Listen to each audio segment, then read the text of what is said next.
Hello students. कैसे हो आप सब लोग? मज़े में? चलिए तो आज हम लोग स्टार्ट करने जा रहे हैं एक ब्रांड न्यू चैप्टर जिसका नाम है states of matter. I hope आप लोगों ने बहुत ही पटाखे जलाए होंगे दिवाली के अंदर और बहुत ही मस्ती की होगी अपनी फैमिली के साथ। और एक बात और कि आपकी हेल्थ भी बहुत ही अच्छी होगी। ठीक है, तो आज हम लोग है एक नया चैप्टर स्टार्ट करने जा रहे हैं जो यहाँ पर आपको दिख रहा है, that is called states of matter.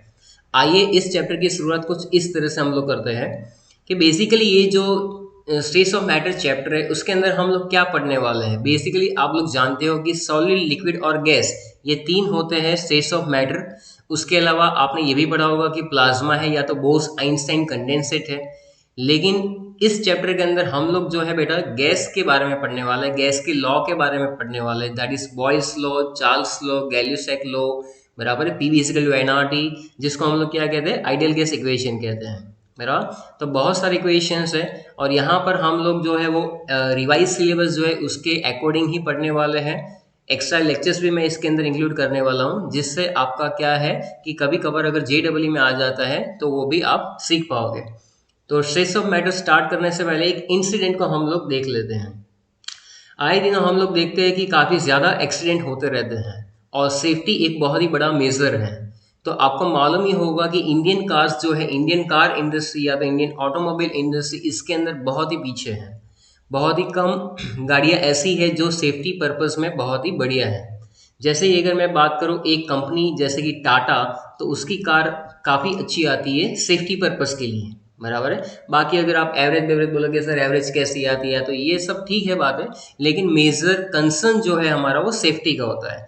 अगर आपने सेफ्टी के बारे में सुना होगा तो आपने एयरबैग के बारे में ज़रूर सुना होगा।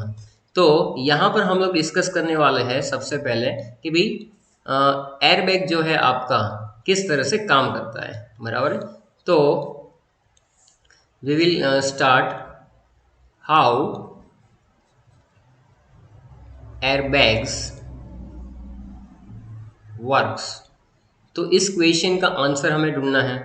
बराबर, कि एयरबैग किस तरह से काम करती है। बराबर, क्योंकि अगर एयरबैग प्रॉपरली काम ना करे तो एयरबैग की वजह से आपकी हड्डियां टूट सकती है, आपके फेस के जो है ना पुर्जे सारे ढीले हो सकते हैं। तो आपको ये चीज़ याद रखनी है कि एयरबैग सेफ्टी पर्पस के लिए तो यूज़ होती है, लेकिन अगर प्रॉपर मैकेनिज्म ना हुआ तो उसके अंदर आपकी हड्डियां भी टूट सकती हैं। चलिए तो सीखते हैं हम लोग कि एयरबैग काम कैसे करता है। एयरबैग के अंदर जनरली एक कंपाउंड बनते हैं जिसका नाम है सोडियम एजाइड। बराबर, तो 2 मोल्स ऑफ Na N3, बराबर है, ये सोडियम एजाइड का फॉर्मूला है। जब आपकी गाड़ी कहीं पर टकराती है तो ये कंपाउंड डिकम्पोज हो जाता है बेटा, और आपको मिलेगा सोडियम सॉलिड और बाकी आपको जो मिलने वाला है that is nitrogen gas, 3 moles of nitrogen gas. तो ज़्यादातर आपकी एयर बैग के अंदर क्या भरा होता है, नाइट्रोजन गैस, बराबर, यानी रिलीज होता है जब कभी भी उसका मैकेनिज्म काम करता है। तो यहाँ पर आपके सामने एक फिगर है जिसके बेसिस पे हम लोग आइडेंटिफाई करेंगे कि किस तरह से ये काम करता है। तो आप देख सकते हैं कि यहाँ पर जो फिगर आपको दिख रहा है उसके अंदर यहाँ पर जो है वो एक क्रैश सेंसर लगा हुआ है। तो क्रैश सेंसर जो है वो क्या काम कर रहा है, तो बेसिकली यहाँ पर जो हमारा क्रैश सेंसर है वो सेंस करता है कि भाई आपकी जो गाड़ी है वो बच चुकी है। बराबर है। तो जब कभी भी गाड़ी कहीं पर टकराती है तो क्या होता है कि क्रैश सेंसर जो है उसको सेंस करता है, तुरंत ही इन्फ्लेटर अंदर होता है तो यहाँ से सिग्नल जाता है बेटा। जैसे ही यहाँ से सिग्नल जाता है तो इन्फ्लेटर जो है उसके आगे एक छोटा सा एयरबैग भी लगा होता है।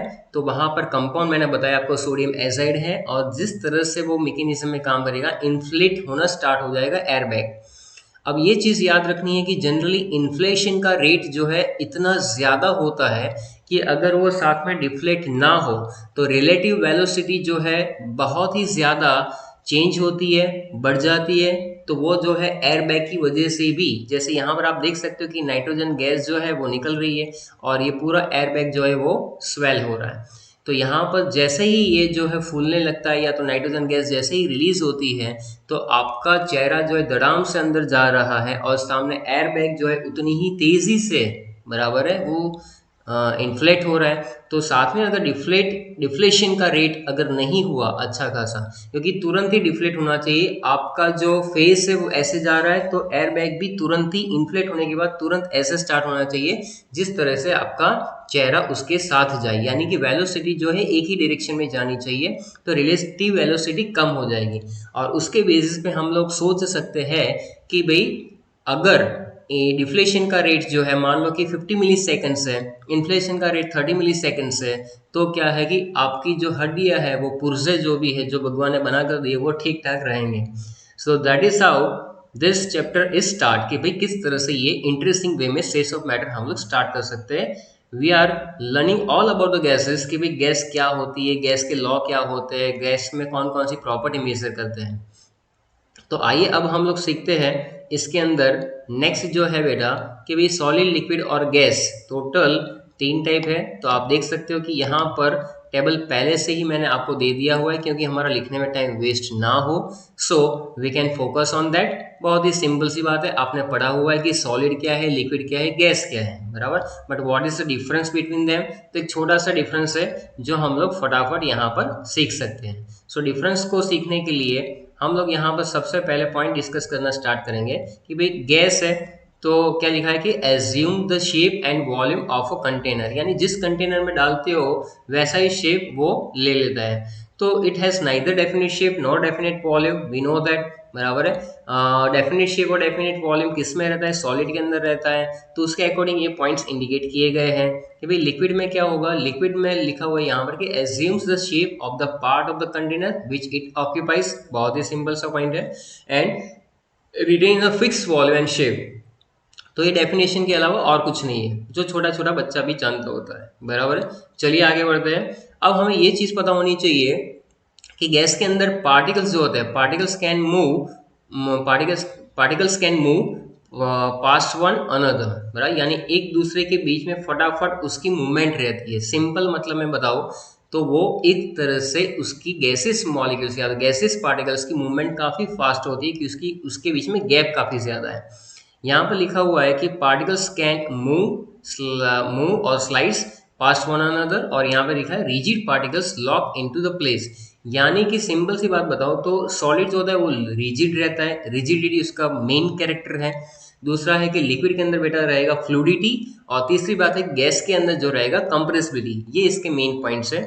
चलो उसके आगे बढ़ते हैं। तो यहाँ पर आप देख सकते हो कि गैस कंप्रेसिबल है, lots of free space between the particles, so we can say that कि गैस को हम लोग कंप्रेस कर सकते हैं, और करते ही हम लोग यूज भी करते हैं CNG, यानी कि कंप्रेस नेचुरल गैस।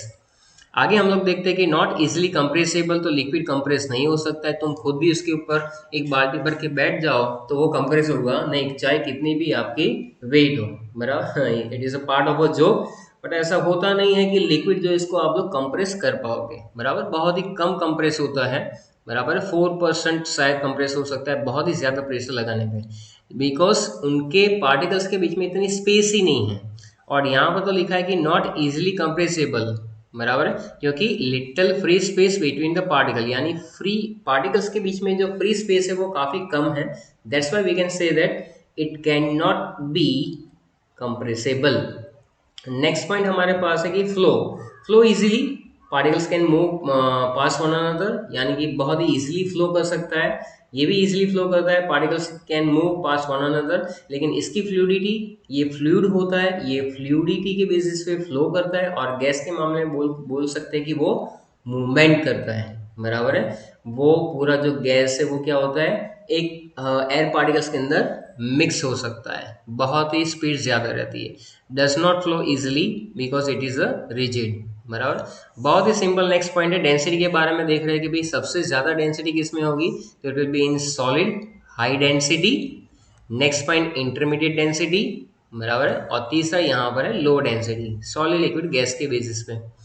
तीसरी बात है कि very small intermolecular attraction but high kinetic energy, यानी कि गैस में आप देख सकते हो यहाँ पर कि इंटरमोलिकुलर अट्रैक्शन जो है बहुत ही कम रहता है, तभी तो उसके पार्टिकल्स के बीच में काफ़ी सारी स्पेस रहती है, free space, and high kinetic energy है इसकी। लिक्विड के अंदर अगर हम लोग बात करें तो that is considerable intermolecular attraction kinetic energy काफ़ी कम रहती है, और सॉलिड के अंदर intermolecular force are high and vibrational motions only, यानी कि सॉलिड के अंदर अगर आप मोशन देखोगे तो सिर्फ और सिर्फ वाइब्रेशनल मोशंस हो सकते हैं। आपकी टेक्स्ट बुक में ये वाला पार्ट दिया नहीं है, ये एक इंट्रोडक्शन पार्ट था जो हमने सीखा। तो आइए हम लोग आगे बढ़ते हैं, जिसके अंदर आपकी टेक्स्ट बुक में मेन पॉइंट जहाँ से स्टार्ट होता है, जिसको मैं अगर नाम दे दूँ तो उसको कह सकते हैं हम लोग इंटरमॉलिक्यूलर फोर्सेस। इंटरमॉलिक्यूलर फोर्सेस जो है बहुत ही इजी वाला टॉपिक है। ये basically van der Waals force of attraction जो है उसी के सारे टाइप्स हैं, बराबर है। तो वान डेर वाल्स नाम के साइंटिस्ट ने जो फोर्सेस दिए थे उसको हमने वान डेर वाल्स फोर्सेस कहा है। टेक्स्ट बुक में जो पॉइंट इंडिकेट किए हुए उसको सिंप्लीफाइड वर्जन में यहाँ पर लिखा हुआ है, बराबर है। ये सारी पूरी की पूरी थियरी है नहीं, आपको थियरी जो है वो टेक्स्ट बुक से ही लर्न करनी है, वो फिगर के ऊपर से बहुत ही इजी वे में आपको समझ में आ जाएगी, बराबर है। तो चलिए स्टार्ट करते हैं। सबसे पहले अगर आपको डिस्पर्जन फोर्स या तो लंदन फोर्स एक्सप्लेन करना है तो आपके दिमाग में ये चीज़ आनी चाहिए कि अगर एक वेसल के अंदर आपने हाइड्रोजन गैस भरा हुआ है या तो हीलियम गैस भरा हुआ है तो किस तरह से उनके बीच में कुछ तो ऐसा फोर्स ऑफ अट्रैक्शन होगा, यस, कि वो एक दूसरे के पार्टिकल्स को या तो एटम्स और मॉलिक्यूल्स को अट्रैक्ट कर रहे हैं बेटा। तो यहाँ पर सबसे पहला जो है वो पॉइंट क्या लिखा है कि what intermolecular forces attract non polar molecules. कौन सा ऐसा इंटरमॉलिक्यूलर फोर्स ऑफ अट्रैक्शन है जो नॉन पोलर मॉलिक्यूल जैसे कि हाइड्रोजन है, ऑक्सीजन है या तो नाइट्रोजन है, उसको क्या करता है, ये अट्रैक्ट करता है। क्या करेगा, ये अट्रैक्ट करेगा। तो उस केस के अंदर अगर हम लोग देखें कि भाई किस तरह से वो अट्रैक्शन में जाएगा, बराबर है, तो ये चीज़ें आपके दिमाग में क्लियर होनी चाहिए कि भाई इस तरह से ये होगा। ओके, चलो तो पहला क्वेश्चन ये रहा कि भाई हाइड्रोजन, डाइहाइड्रोजन, डाइक्लोरीन, डाइनाइट्रोजन कोई भी हो या तो मोनो एटॉमिक गैसेस हो, जिसको हम लोग लिख सकते हैं कि भाई हीलियम है, नियॉन है, ये सारे हैं, बराबर है।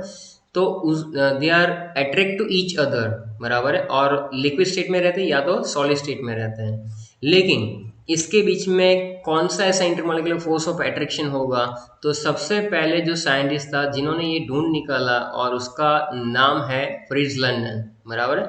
तो फ्रिट्ज लंडन के बेसिस पे उन्होंने ये चीज़ बताई कि भाई किस तरह से Fritz London, it is name of scientist जिन्होंने 1930 में इस फोर्स को ढूंढा और इसलिए इस फोर्स का नाम दिया गया है लंदन फोर्स, या तो दूसरा नाम दे सकते हैं डिस्पर्जन फोर्स, बराबर।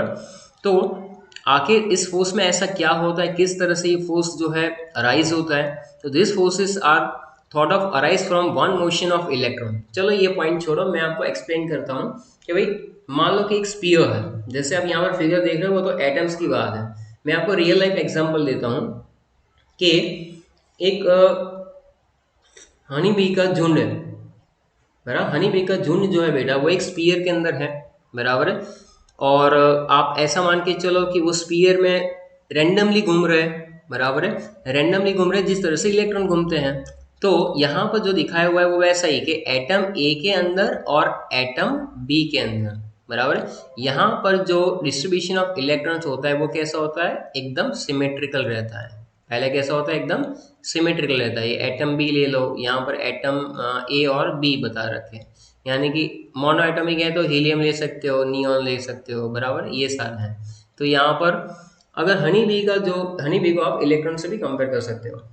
So it is movement of honey bee. Movement of honey bee जो है वो पूरे सर्कल के अंदर रेंडमली होती है, बराबर। किसी एक मूवमेंट पे ऐसा होता है कि आपने ऑब्जर्व किया कि थोड़ी देर के लिए एक साइड ज्यादा हनी बीस आ रही है और किसी साइड जो है हनी बी बहुत ही कम रहती है, बराबर। अगर इसको हम लोग ले लें, हनी बी के अलावा आप कोई भी एग्जांपल ले सकते हो, ऐसा जरूरी नहीं, बट हनी बी वाला एग्जांपल जो है आपके दिमाग में बहुत ही इजीली आप सोच सकते हो उसके बारे में। तो हनी बी जो है, मान लो किसी एक मूवमेंट पे क्या हुआ, किसी एक मूवमेंट पे ऐसा हुआ, हो सकता है कि एक साइड ज्यादा हनी बी हो जाए, दूसरी साइड कम हनी बी रह जाए। तो इसी तरह से यहाँ पर एटम ए में थोड़ी देर के लिए आप देख सकते हो कि सारी इलेक्ट्रॉन की डेंसिटी जो है बेटा वो राइट साइड पे जा रही है, बराबर है। इसकी वजह से यहाँ पर इलेक्ट्रॉन की डेंसिटी बढ़ी तो लेफ्ट साइड वाला पोर्शन जो है वो कैसा हो गया, प्लस, यानी कि इलेक्ट्रॉन डेफिशिएंट। कैसा हो गया, इलेक्ट्रॉन डेफिशिएंट, बराबर है। ये जो एटम ए है उसमें क्या हुआ, मोमेंटरली इफेक्ट हुआ। और मोमेंटरली इफेक्ट का मतलब क्या होता है, तो बहुत ही सिंपल सा है कि टेम्पररी, थोड़ी देर के लिए, बराबर। उसी टाइम पीरियड के अंदर ये एटम जो है अपना ये जो है पास ऑन करता है। तो इसमें ये हुआ ना कि यहाँ पर डायपोल जनरेट हुआ है, ये जो एरो किया हुआ लास्ट चैप्टर में मैंने आपको पढ़ाया था कि ये जो है यहाँ पर ये जो पीछे वाला पार्ट है और आगे वाला पार्ट है, तो कैसे करते थे हम लोग, del plus and del minus, बराबर है। तो यहाँ पर इलेक्ट्रॉन डेंसिटी ज्यादा है जहाँ पर एरो है, और टेल है वहां पर कि इलेक्ट्रॉन की डेंसिटी कम है। इसी तरह से अगर एटम बी के अंदर भी देखें तो यहाँ पर जो इलेक्ट्रॉन की डेंसिटी ज्यादा है, इसकी वजह से ये वाला पार्ट जो है कैसा हुआ, स्लाइटली पॉजिटिव, और ये वाला पार्ट जो है वो कैसा हो गया, स्लाइटली नेगेटिव। इसी फिगर को एक्सप्लेन करते हुए आपकी टेक्स्ट बुक में कंटेंट लिखा हुआ है। मैंने जो पॉइंट्स यहाँ पर लिखे हुए हैं वो पॉइंट्स ऐसे हैं कि जो आपको सिंप्लीफाइड वर्जन देंगे, बराबर है, तो आपको समझ आएगा। तो आप तीसरा पॉइंट आप पढ़ सकते हो कि these forces are thought of arise from the motion of electrons, and it is believed that at any instant of time the electron cloud of a molecule may be distorted so that momentary dipole is produced। momentary dipole का मतलब है थोड़ी देर के लिए dipole generate हो गया, in which one part of the molecule is slightly more negative than the rest। यानी कि ये आप देख सकते हो कि ये वाला पार्ट जो है वो ज्यादा नेगेटिव है और ये वाला पार्ट कम नेगेटिव है, बराबर है। तो इसमें ऐसा भी हो सकता है कि फिगर ऐसी ही बने, ऐसा जरूरी नहीं है। फिगर जो है ऐसी भी बन सकती है कि एटम ए में इलेक्ट्रॉन की डेंसिटी जो है लेफ्ट हैंड साइड पे यहाँ पर ज्यादा हो जाती है और राइट हैंड साइड पे इलेक्ट्रॉन डेफिशिएंट हो सकता है, इट मे बी, बराबर है। इसमें अगर ऐसा हुआ तो यहाँ पर एरो जो है आपका इस तरह से उल्टा जाएगा कि ये डेल प्लस है और ये डेल माइनस है। तो इसमें क्या होगा, प्लस के नजदीक वाला पार्ट जो है वो इलेक्ट्रॉन डेंसिटी वाला बनेगा, बराबर है, क्योंकि ये एटम ई जो है जिसमें more electron density on the left hand side है, वो क्या करेगा, पास वाले एटम में या तो पास वाले मॉलिक्यूल के अंदर उसको क्या करता है, वो इंड्यूस करता है डायपोल, बराबर है। तो ये कहानी है लंदन फोर्स की या तो डिस्पर्जन फोर्स की, बराबर है। इट इंड्यूस, ये पॉइंट मैंने अभी समझाया कि it induce dipole in the neighbouring molecule, यानी पास वाले मॉलिक्यूल के अंदर वो या तो एटम के अंदर वो क्या करेगा, इंड्यूस करेगा डायपोल को। क्लियर है, बहुत ही सिंपल है। Okay, now so we can define that term कि the forces of attraction between the induced momentary dipoles are called London dispersion force। so that is definition, simplest word में लिखा हुआ है definition को। अच्छा, ये लंदन फोर्स जो होता है या तो लंदन डिस्पर्जन फोर्स होता है, बराबर, उसकी रेंज बहुत बड़ी नहीं होती है। देखो यहाँ पर नेक्स्ट पॉइंट में मेंशन किया हुआ है कि ये जो पॉइंट है कि it is operate only over very short distance, यानी कि ये बहुत ही कम डिस्टेंस पे ऑपरेट करता है, बराबर। तो यहाँ पर आप देख सकते हो कि ये पॉइंट जो है यहाँ पर मेंशन है कि London dispersion forces operate only very short distance, यानी अप्रोक्स 500 पिकोमीटर, बराबर है। तो ये बहुत ही शॉर्ट रेंज फोर्सेस है, बराबर है, इतना पावरफुल नहीं है। दूसरा, so the molecules must really very close in order for the forces to any effect, यानी कि ये मॉलिक्यूल्स या तो एटम जो होते हैं बहुत ही नजदीक होते तभी उसको फील होगा, बाकी ये जो लंदन फोर्स है उसको फील होने वाला नहीं है। So any effect of forces are attractive and energy of interaction varies as 1/r⁶, where, तो उसका जो एनर्जी ऑफ इंटरेक्शन है, एनर्जी ऑफ इंटरेक्शन का मतलब क्या कि मॉलिक्यूल मॉलिक्यूल या तो एटम एटम के बीच में ये जो प्लस माइनस जो हो रहा है, प्लस माइनस जो हो रहा है, बराबर है, इसकी वजह से क्या होगा कि एक इंटरेक्शन बनेगा। तो मॉलिक्यूल्स और एटम्स इंटरेक्ट करते हैं तो एनर्जी ऑफ इंटरेक्शन जो है वो वेराई करती है, बराबर, वो वेराई करती है। कितना पावर दे रखा है, 1/r⁶, where r is the distance between the two particle, simple, बराबर है। तो r क्या है, distance between the two particle है, जो हमें यहाँ पर सीखने को मिल रहा है, बराबर है। तो ये चीज़ है यहाँ पर जो हमने कंप्लीट की है। आप यहाँ से लेकर ऊपर से लेकर नीचे तक ये चीज़ें जो है अच्छे से लिख सकते हो और समझ सकते हो। ये सारे पॉइंट्स है जिसमें हमने लंदन फोर्सेस को इंट्रोड्यूस किया हुआ है, इसके बारे में शॉर्ट पॉइंट्स बना के लिखे हुए हैं जो आपकी नोट्स में काम में आएंगे। It is not from your text book but it is very simple to learn that, बराबर है। अच्छा, तो ये आप पॉइंट जो है धीरे धीरे धीरे आप देख सकते हो और इसको नोट डाउन भी कर सकते हो, बराबर। तो यहाँ पर हो गया हमारा लंदन फोर्स, बराबर। दूसरा जो हमारा एक फोर्स है, मैग्नीट्यूड ऑफ लंदन फोर्स के बारे में भी हम लोग डिस्कस करेंगे। लेकिन उससे पहले हम लोग स्टार्ट करते हैं, that is called dipole dipole interaction. बराबर, अब डायपोल डायपोल इंटरेक्शन क्या हुआ, तो आप देखो यहाँ पर फिगर देखकर ही तुरंत समझ में आ जाएंगे, सारे पॉइंट्स रटने की जरूरत ही नहीं है, फिगर देखकर ही आपको पता चल जाता है कि डायपोल डायपोल इंटरेक्शन में आखिर में होता क्या है। बराबर, तो लेट अस से कि मेरे पास एक ऐसा मॉलिक्यूल है, बराबर है, जो ए और बी के बीच में बॉन्ड है। यहाँ पर मेरे पास दूसरा मॉलिक्यूल है जिसमें भी ए बी है, A B type molecule. Now in this molecule B is more electronegative and A is less electronegative, so we can say that partial negative charge acquires on B and partial positive charge acquires on A, क्योंकि B ज़्यादा electronegative है तो उसके basis पे ये changes हमें करने पड़ेंगे। अच्छा, यहाँ पर आप लोग देख सकते हो कि यहाँ पर भी, यहाँ पर अगर मैं लिखना चाहूँ तो यहाँ पर डेल प्लस और यहाँ पर क्या लिख सकता हूँ, डेल माइनस। तो बहुत ही सिंपल सी बात है, अगर डायपोल डायपोल इंटरेक्शन का मतलब क्या, कोई एक मॉलिक्यूल में पहले से डायपोल है भाई, तो ए बी है, बराबर है, और यहाँ पर भी ए बी है, वो कैसा है, दोनों डिफरेंट एटम है। डिफरेंट एटम का मतलब क्या होगा कि वहाँ पर इलेक्ट्रोनेगेटिविटी का डिफरेंस होगा। इलेक्ट्रोनेगेटिविटी डिफरेंस की वजह से क्या होगा, इन दोनों के बीच में फोर्स ऑफ अट्रैक्शन होगा, क्योंकि इसका नेगेटिव पार्ट जो है इसके पॉजिटिव पार्ट के साथ क्या करेगा, इस तरह से ये अट्रैक्ट करेगा, इस तरह से ये अट्रैक्ट करेगा बेटा। तो इस तरह से जब अट्रैक्ट करेगा तो क्या होगा, एक सिंपल सा पॉइंट लिख सकते हैं कि it occurs between the polar molecules. हाँ, polar molecules have permanent dipole, जैसे उसमें कैसा था, टेम्पररी था। आगे वाले में जो हमने देखा उसमें क्या था, टेम्पररी या तो मोमेंटरी डायपोल बोल सकते हैं, इसमें परमानेंट डायपोल है, पहले से है, बराबर है। तो इसकी वजह से क्या होगा, जो फोर्स ऑफ अट्रैक्शन जनरेट होता है जिसका नाम है डायपोल डायपोल इंटरेक्शन, बराबर है, तो ये परमानेंट डायपोल है। So we can say that, let us take one example. इन्होंने लिया हुआ HCl का एग्जांपल जो आपकी टेक्स्ट बुक में है।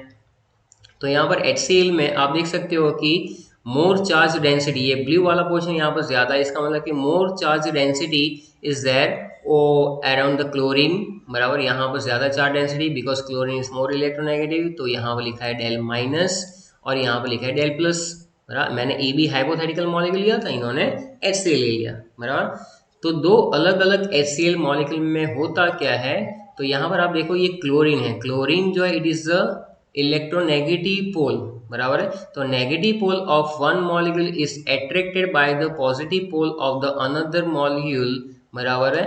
That's how we can say that it is a dipole dipole interaction between the two HCl molecule.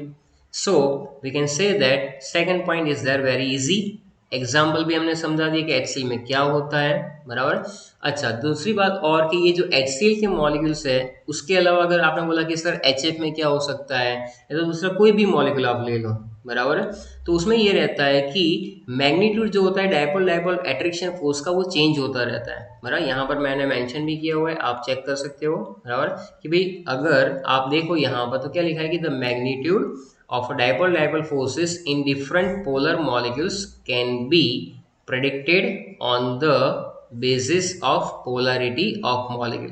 अब polarity last chapter में हमने पढ़ा हुआ है कि polarity क्या होता है, किस तरह से हम लोग उसको आइडेंटिफाई कर सकते हैं, बराबर। Determination of polarity, up to which extent bond becomes polar, तो क्या होता है, डायपोल मोमेंट।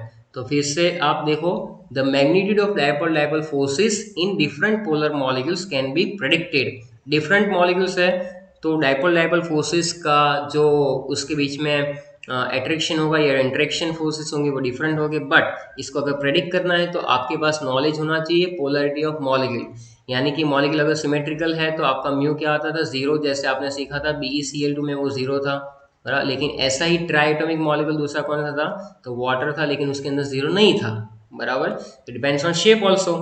तो which in turn depends upon, main portion क्या है, electronegativity of the atoms, electronegativity of the atoms present in the molecule, बराबर।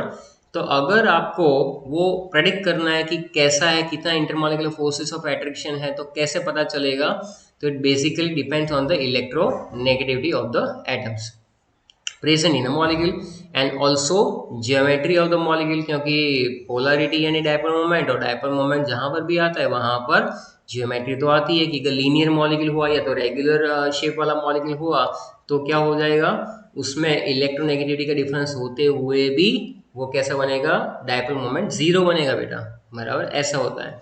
चलो अब हम लोग आगे देखने जा रहे हैं कि एग्जाम्पल है भी फॉस्फीन है और H2S है।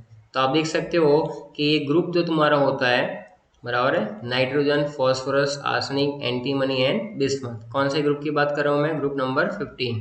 उसमें नाइट्रोजन है, यहाँ फॉस्फोरस है, बराबर है। और 16 ग्रुप में अगर आप देख लो तो क्या होगा? ऑक्सीजन और सल्फर। तो ये सल्फर और फॉस्फोरस के हाइड्रेट्स की कंपेरिजन कर रहे हैं, बराबर है, hydrate of phosphorus and sulphur. तो आप देख सकते हो कि लेफ्ट राइट जाने पे इलेक्ट्रोनेगेटिविटी भी बढ़ी। फॉस्फोरस जो इसकी कंपेरिजन में सल्फर जो है ज़्यादा इलेक्ट्रोनेगेटिव हुआ, तो उसकी डायपोल मोमेंट में भी वेरिएशन आया, डायपोल मोमेंट ऑलमोस्ट डबल हो गई। तो मैं यही कहना चाहता था कि magnitude of dipole dipole forces different in different molecules and it is depend on the basic factor of electronegativity, बराबर है, इलेक्ट्रोनेगेटिविटी के ऊपर रहेगा। So dipole moment of H2S is almost double than PH3। तो यहाँ तक की कहानी हमने जो सीखी हुई है वो क्या है? डायपोल डायपोल इंटरेक्शन के बारे में है, बराबर। तो ये चीज़ आपको क्लियर होनी चाहिए। दूसरा, जो आपकी टेक्स्ट बुक में स्टेशनरी मॉलिक्यूल्स के बारे में भी लिखा होगा, तो आप देख सकते हैं कि आपकी टेक्स्ट बुक के अंदर दो वैल्यू दी होगी, 1/r³ एंड 1/r⁴ वो एज इट इज वैल्यू आपको याद रखनी है, बराबर है, कि पोटेंशियल एनर्जी जो है, बराबर, कैसे वो रहती है। तो इंटरेक्शन जो मॉलिक्यूल्स करते हैं उसके बेसिस पे एक वैल्यू में आपको दिया होगा स्टेशनरी और एक रोटेशनल, बराबर है। तो दोनों में वैल्यू आपको दी होगी 1/r³ and 1/r⁴ just you have to remember that value, nothing else. उसमें कोई लॉजिक नहीं है, बराबर है, आप कहीं पर भी पढ़ो, कैसे भी करो, बराबर। उसके बाद हमारे पास है तीसरा मेन इंपॉर्टेंट फोर्स, जिसको कहते हैं डायपोल डायपोल के बाद वाला, दैट इज थर्ड वन। तो इसको नाम दिया गया डायपोल इंड्यूस्ड डायपोल, बराबर है। तो डायपोल इंड्यूस्ड डायपोल यहाँ पर जो है वो क्या हमें सिखाता है? अब देखो कि यहाँ पर बेटा डायपोल इंड्यूस्ड डायपोल में क्या करना है। तो सबसे पहले एक मॉलिक्यूल जो हमने यहाँ पर लिया हुआ है वो पहले से डायपोल है, यानी कि AB मॉलिक्यूल जो है परमानेंट डायपोल है, पोलर मॉलिक्यूल है, यानी कि B जो है वो कैसा है? डेल माइनस है, और A जो है वो कैसा है? डेल प्लस है, यानी कि ये पहले से पोलर मॉलिक्यूल है। दूसरा जो है वो कैसा है? नॉन पोलर है। नॉन पोलर का मतलब क्या? कि इसमें जो इलेक्ट्रॉन की डिस्ट्रीब्यूशन है वो एकदम सिमेट्रिकल है, बराबर। ये तो ऐसा हुआ कि आप मान लो कि आप दो फ्रेंड हो, अब दोनों फ्रेंड के अंदर एक की बहुत ही प्रबल इच्छा है कि कहीं चलो घूम के आए, बराबर है, लेकिन दूसरा बोला कि सारा कोरोना हो जाएगा तो क्या होगा, लेकिन दूसरा बिंदास है, पहला वाला, कि भाई कुछ नहीं हुआ, चल तो सही, तो एक राउंड लगा के आते हैं। तो इस तरह से है कि एक मॉलिक्यूल पहले से ही पोलर है, बराबर, दूसरा बेचारा सीधा साधा है, कहीं पर भी जाना नहीं है। लेकिन ये चीज़ है कि कितना वो कन्विंस कर सकता है। कोरोना के टाइम में तो नहीं जाना चाहिए बाहर, बराबर, लेकिन अगर कोरोना नहीं चल रहा है, फ्लैशबैक में जाकर देखो, एक साल पहले की सिचुएशन कितने मस्त लाइफ थी, सब लोग जी रहे थे आराम से, सब लोग घूम सकते थे, मूवी देखने जा सकते थे, बराबर है, कहीं पर भी फैमिली के साथ हम लोग एंजॉय कर सकते थे। लेकिन आज की सिचुएशन ऐसी है नहीं। तो उस टाइम पे अगर एक फ्रेंड को मूवी देखने की बहुत ही ज़बरदस्त इच्छा है, अभी तो नेटफ्लिक्स पे ही देख सकते हो, और कुछ है नहीं, बराबर है, या तो टीवी पे देख सकते हो अपने फैमिली के साथ, वो भी सैटरडे संडे में, बाकी थोड़ा पढ़ाई भी कर लिया करो। तो बेसिकली एक मॉलिक्यूल यानी एक फ्रेंड को ऐसा है कि मैं पोलर हूँ, यानी कि उसको इच्छा है मूवी देखने की, बराबर। अब वो दूसरे मॉलिक्यूल को इंड्यूस कर पाएगा, वो किसके ऊपर है कि उसकी पोलरिटी कितनी है, बराबर, उसकी खुद की इच्छा कितनी है, तो वो दूसरे को कन्विंस कर। अगर स्ट्रांग है उसकी विश कि मुझे नहीं देखना ही है, तो वो क्या करेगा? दूसरे को क्या करेगा? वो बिगाड़ सकता है। यस, मूवी देखने की कोई इतनी अच्छी भी बात नहीं है बार बार, लेकिन ठीक है, एक ही बार देख रहे बेचारे। तो यहाँ पर नॉन पोलर मॉलिक्यूल में परमानेंट में जो डायपोल है उसकी वजह से क्या होगा, आप देखो जरा। तो यहाँ पर ए पे है डेल प्लस और बी पे है डेल माइनस। तो ये बी जो है बेटा वो नॉन पोलर मॉलिक्यूल में क्या करेगा? यहाँ पर डेल माइनस है, तो बट ऑब्वियस है इसमें इलेक्ट्रॉन का जो है डिस्ट्रीब्यूशन वो चेंज होगा। इलेक्ट्रॉन की जो डेंसिटी है वो यहाँ पर राइट साइड में बढ़ने लगेगी, यहाँ पर शॉर्टेज होने लगेगी। इसका मतलब है कि ये बनेगा डेल प्लस और ये बनेगा डेल माइनस। तो इसने, ये मॉलिक्यूल ने इसको क्या किया, क्या किया? इंड्यूस किया। तो इंड्यूस करते हैं तब ऐसा कुछ हो जाता है कि भाई एक मॉलिक्यूल की वजह से दूसरा जो मॉलिक्यूल है वो क्या हो रहा है? इंड्यूस हो रहा है। तो इसलिए इसको कहा जाता है dipole induce dipole interaction forces, बराबर है। तो ये चीज़ें जो है उसका कंटेंट भी आप देख सकते हो कि आपकी टेक्स्ट बुक के अंदर बहुत ही इजीली दिया हुआ है, जो बिल्कुल आराम से समझ सकते हो। तो you can watch it from there. तो इसमें हमने क्या सीखा कि one molecule is permanent dipole, पहले से वो डायपोल था, और दूसरे मॉलिक्यूल में उसकी असर से, यानी कि ये बी जो था वो डेल माइनस था, डेल माइनस की वजह से इसमें क्या हो रहा है कि this type of attractive forces operate between the polar molecules and non polar molecules. Polar molecule having basically one positive and one and negative and due to electronegativity difference.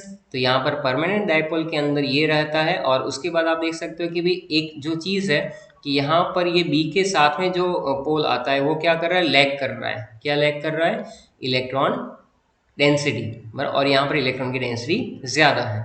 तो ये चीज़ें जो है वो आप वहाँ से इजीली लर्न भी कर सकते हो, सीख भी सकते हो। क्लियर है। तो ये डायपोल, इंड्यूस्ड डायपोल जो है वो इंटरेक्शन फोर्सेस हमने यहाँ पर कंप्लीट किया। तो 3 फोर्सेस बराबर है कंप्लीट हो चुके हैं।